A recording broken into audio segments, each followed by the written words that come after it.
Hey guys, remember with CCG back in the video. We're going to be going over the new Heraldic Beast support, and this archetype is from Zexo, and it hasn't gotten support in a long time. A lot of the decks a lot of the cards just aren't that great, and so it's really going to need the support to really push it to being competitive in any degree, even like from a rogue standpoint. But let's get started here. So here we have Heraldic Beast Griffin, which is a level 4 wind wing beast effect monster. You can send one Heraldic Beast monster from your deck to the graveyard except for this card. Special summon this card from your hand. Also, you cannot special summon from the extra deck for the rest of the turn except by Exceed Summon, using only monsters with Heraldic Beast and or number in their original names as material. That's going to be a bit restrictive here, but being able to pitch a Heraldic Beast monster from your deck to the grave, it's nice. You can get this card out, and so you get some freedom with that.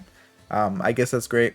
This card can be treated as 2 materials for the Exceed Summon of a number Exceed monster that requires 3 or more materials. So it gives you a little bit more freedom there to go into the number monsters that can be a little bit more difficult to get out. Overall, this card seems decent.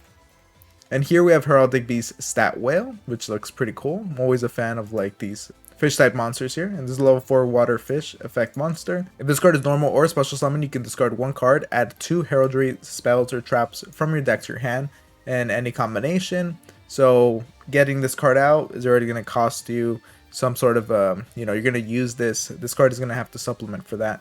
And then discarding a card to search out 2 heraldry, that's pretty cool. It sucks that you have to discard in order to do so. Hopefully you can use whatever you discard later on.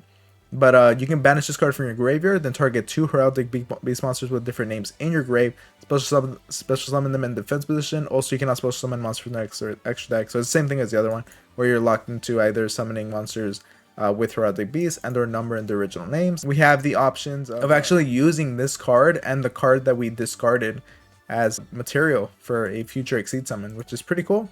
And okay, that kind of offsets this. I think that's what makes it pretty decent. You can get this card out, discard it, and then from there, or discard a different card, a different Heraldic Beast, in order to search out your 2 spells and traps, and then from there maybe Exceed with this card, detach it as a material, and then use this graveyard effect. Could be great. And then here we have Heraldry Crest, which is a new rank 4 God Shatter, numbered 69 Heraldry Crest Shatter Stream. So it's a rank 4 light psychic Exceed effect monster. The art looks okay. I mean, I don't really know what I'm looking at exactly, but let me know if you guys are more familiar with the archetype or with Zexo. You can also Exceed Summon this card by using 1 monster you control, whose original name is number 69 Heraldry Crest. So looks like you're going to be using this to go on top of that. When a monster effect is activated on your opponent's field, or an opponent's monster declares an attack, quick effect, you can special summon 1 Heraldry Crest Dark Matter Demolition from your extra deck by using this card you control as material, then destroy that opponent's monster. So that's great. You're going to be able to pop something out, get the other Heraldry monsters onto the board, and it looks like this is really going to be interacting with the other support in order to get certain effects going. It doesn't look like you're going to be negating anything, but you can pop a monster if they try to activate it. Depends how much commitment this is really going to take. Obviously we have the Griffin that can fill up 2 of those materials, but it's still going to be quite a lot just for destruction effect. And then here we have number 69 Heraldry Crest Dark Matter Demolition. So this is the other Dark Matter or Heraldry Crest monster that was mentioned. Number 1 cannot be destroyed by battle or card effects. So it looks like this is going to try to line up as a boss monster. Once per turn, quick effect, you can attach 1 material from this card and target 1 face-up monster your opponent controls. Its name is treated as unknown. Interesting. Okay, and here when a monster effect activated by your opponent resolves, if that monster's name is unknown, you negate that activated effect. So that's pretty cool. I am curious how this is going to play out.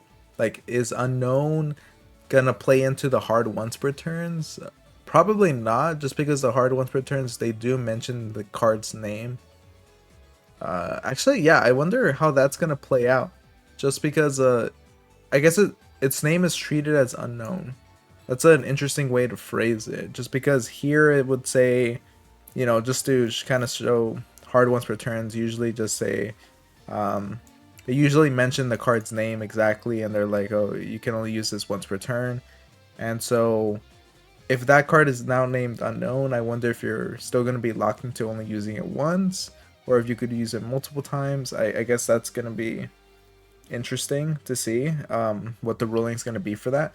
But besides that, being able to just target 1 monster your opponent controls and treat it as unknown, and then they can't activate its effects, that's going to be pretty annoying for your opponent. It's definitely going to be weird to see how they're going to deal with this. Pretty cool boss monster. Even like conceptually, it's just a cool idea. And here, Heraldry Flash is a quick play spell. You can target any number of face-up monsters your opponent controls.